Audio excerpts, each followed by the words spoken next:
Hey everyone, and welcome back to my channel, and welcome to the first Carol's Corner. So as I mentioned in the previous introduction to this corner, I will be talking more about my personal weekday routine with obviously zero scripting, just probably a minimal editing too. Really just about what I do on a normal basis, especially as just a teacher, and not necessarily my adventures around Korea, which happen usually on weekends. So the first video for my getting to Korea little series is on my recruitment process. Now, I get a lot of questions from my family and friends, specifically my friends who want to either now come to teach in Korea, or they have friends themselves that are becoming interested in coming to teach in Korea, on how and why I decided to come here. So I'm just gonna jump right into it. I originally already knew that I wanted to come. I have friends. So originally I had decided to come to Korea because my community, and those of you who know me personally, know that my community is very Korean. We've been recently getting a lot of Korean chain restaurants, and we have CGV now coming to my town. And I'm not talking about Koreatown in LA. I'm talking about about an hour into that, more in Orange County. We're getting a lot of Korean brand things like Mr. Pizza, Cafe Bene. We have a lot of supermarkets that are but they target mostly the Korean community because it is growing. And I personally like to call it Little Seoul, because if we have Koreatown, my town is now becoming Little Seoul, to be completely honest. And I love it. I grew up with a lot of Korean friends, a lot of Korean classmates, and listening and being introduced to the Korean culture through food, through K-pop, through K-dramas, what have you, everything. So that is why I personally chose Korea. Now, once I was going through university, I was almost graduating, I felt like I was too young to dive into graduate school, and I also wanted to travel. So I looked into teaching because I had heard about it also. And through my research, I decided to use a recruiter to come here. Now, I will name a few of them, and I think that when you're doing your research, if you want to personally come here, I definitely completely 100% recommend that you do your research well, and don't just look up, oh, recruiters take it to Korea, because there are a lot of recruiters, and just like any other job, any other thing that you're looking, there's some credible ones and some not so credible ones. So definitely do your research. I think one of the more popular ones. I used Corvia at first initially, and they actually rejected me twice because the first time I emailed and sent my application to them, they told me, you might want to get your TESOL, the Teaching English as a Second Language or Teaching English as a Foreign Language certificate. I took a 120-hour course, and this is, I have it right here with me. This is the fruit of those 120 hours. It's so beautiful. But yeah, so I took that course. It took me about 3 months, and that was after I graduated in June, and then sometime in August I was looking up, oh, when are they gonna open up their application process again? And they had already opened it up, so I reapplied, and that second time I got my email from them, and they said, we already have your file in our system, but we still cannot help you. I guess it wasn't, those were not the exact words at all, but basically they told me no. Obviously I was heartbroken because I had already set my mind to teaching here. So I started looking again for other recruiters. I had not given up. And I came across a few other ones, and of the ones that I remember, I used Reach to Teach for the public school to get to the EPIC program. And I also used Eclipse, and that was to get into Hagwon.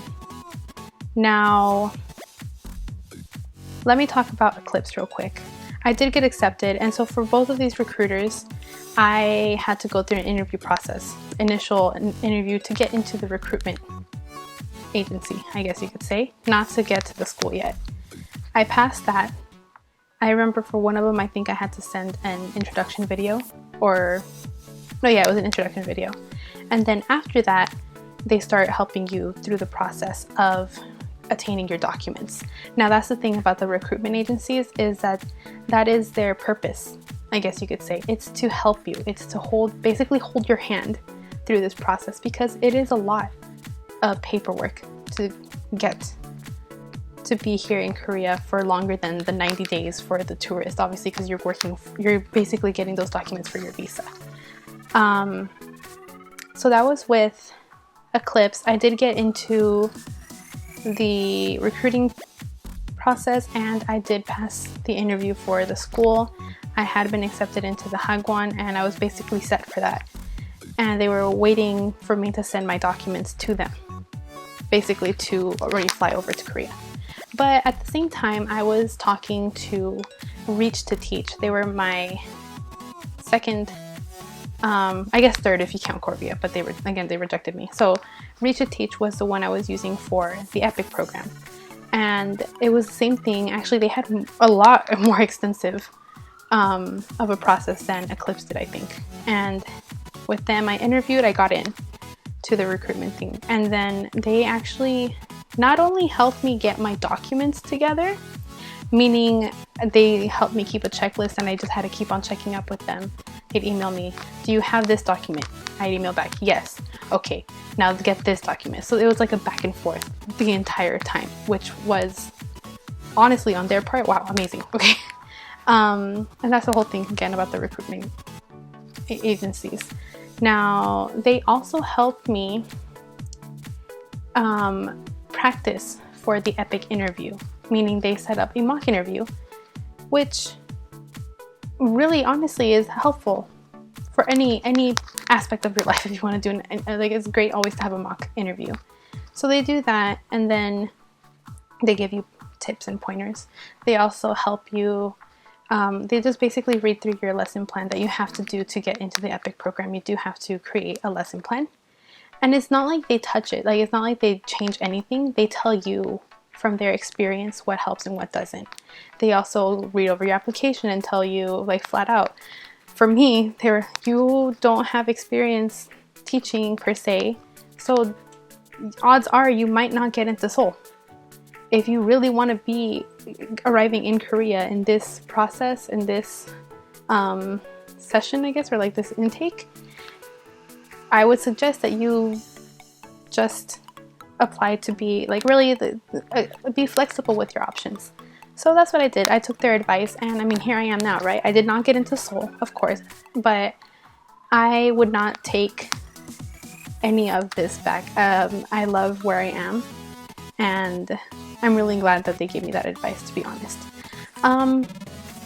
So that was with the recruitment agency. I ended up, even though the Eclipse agency was waiting for my response, waiting for my documents really, I decided to send my documents through Reach to Teach to send to EPIC. Only because after gathering my documents, I had continued doing my research, because I was already thinking of the what if. What if I get into the Hagwon, and what if I get into the public school? Which one would I want to do? Private academy or public school? And ultimately I chose the public school. So I did tell Eclipse that I would no longer be using them, and I sent my documents away to Reach to Teach. It is a long process. I started in June with the certificate for teaching abroad. No, the teaching English as a second language. And then after that, I started completing that. I applied with Reach to Teach, and I still had not completed my TESOL certificate. So if you are working on it, you can apply and just let them know that you are working on it. Now, you don't have to use a recruiter to get to Korea, to get to teach in Korea. You can do it alone. You can apply directly through EPIC and I know of teachers who came into my EPIC orientation who went that route. And it's more power to you, to be honest. For me, I personally enjoyed working with the recruiter. They were very helpful. Both of them were very helpful in helping me get my documents together. And it helped me stay organized. And I guess that's really the point of the recruiting agencies, is to help you if you need it. If you don't, that's great. You can apply directly through EPIC. Just make sure you get all your documents together. And if you do need help with that, if you are wondering about how to fill things out, and I guess I can definitely help you. Let me know any questions you have. Just let me know in the comment section, and I'll try to answer with what I remember as well. So that was my recruitment story and the things that you can do to get here in Korea. In the next video, I will be talking about flying over and going through orientation, because that is a whirlwind in itself. But yes, gathering all the documents and using the recruiter was one of the more nerve-wracking things, again, because after a certain period there's a silence of about a month until you get until EPIC gave my recruiter the acceptance into the program. And right after that, it was 3 weeks of goodbye friends, goodbye family, let me pack, and then oh yeah, and getting my visa on my passport. So it happened very quickly. So if you are going through this process, if you do have any questions regarding the process, again, feel free to message me. And as always, if you like these type of videos, if you'd like to see more of them, if you have any questions, comments, concerns, anything, feel free to leave them down in the comment section below. Like and subscribe for more of these, and that's all for this video, okay? Bye-bye!